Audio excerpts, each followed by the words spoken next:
K10 Max Drone and its obstacle avoidance feature. Let's see how well it performs.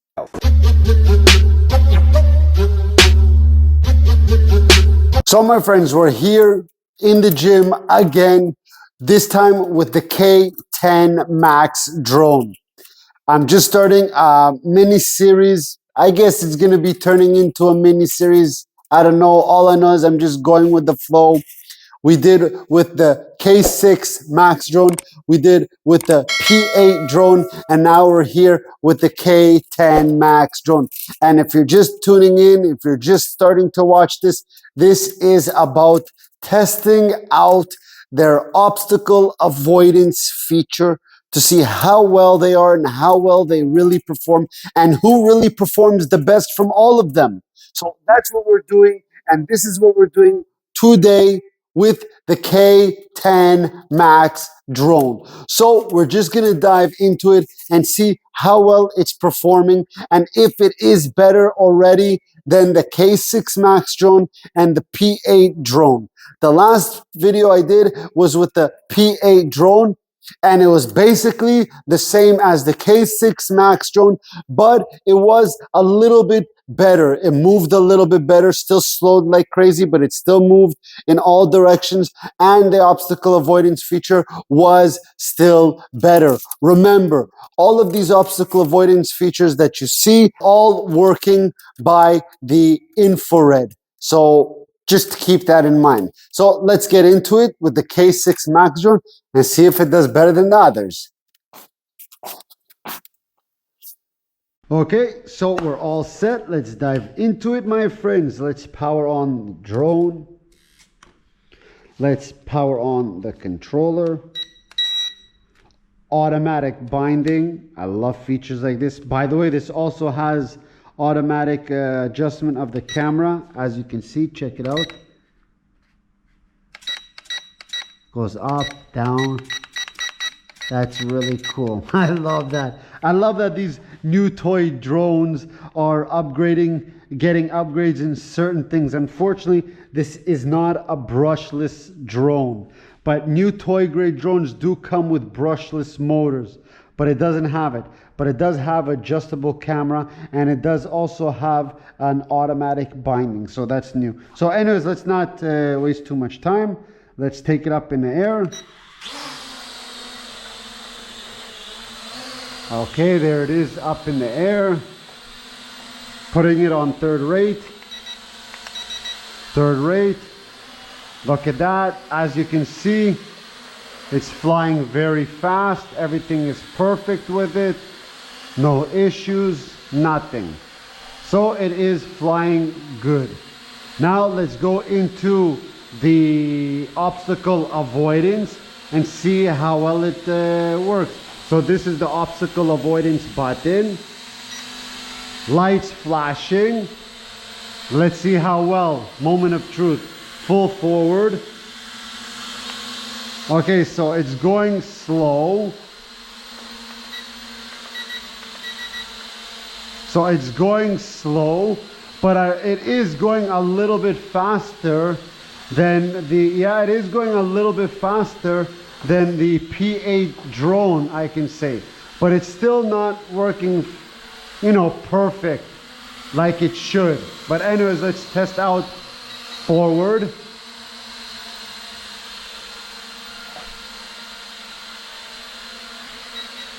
Works. It took some time for it to register, but it works. That was kind of cute. Let's do it again, full forward. Yeah, works beautifully. One more time, full forward.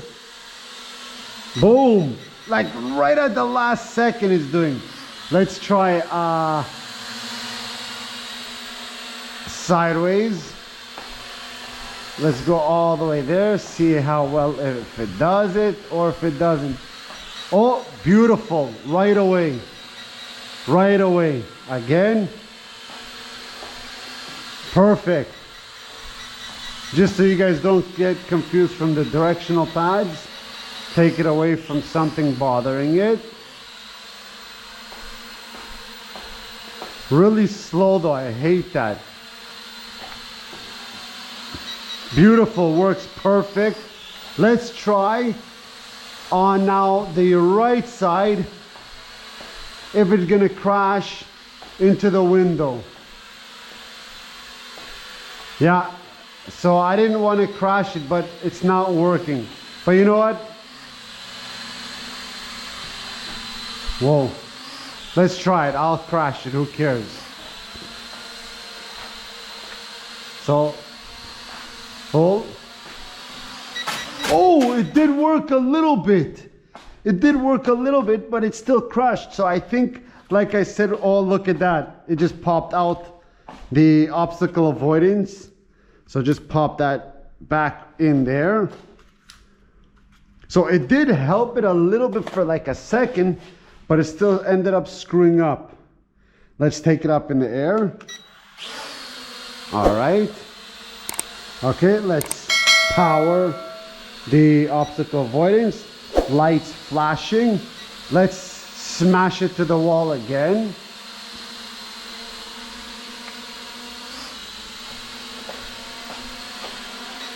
Oh, it did it. It did it. It did it. It was performing pretty nice.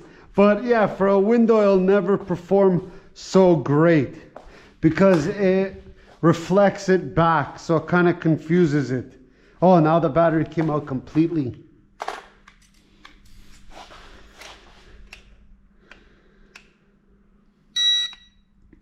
Powering it back on, automatic binding, taking it up in the air. Okay, let's try reverse. Let's try reverse. There it is. We're in the obstacle avoidance. We're going full back, as you can see. Back. Right away, whoa. Okay, let's take it further. Now let's take it back.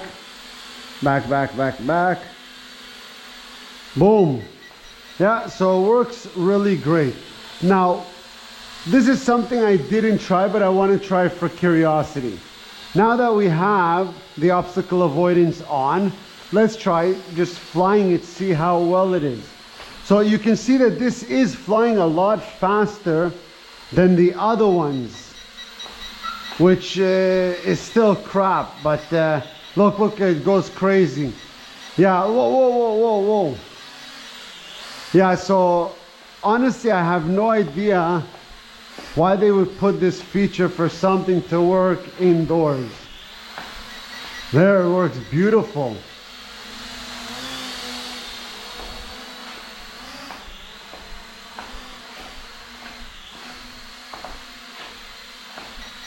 Yeah, last second.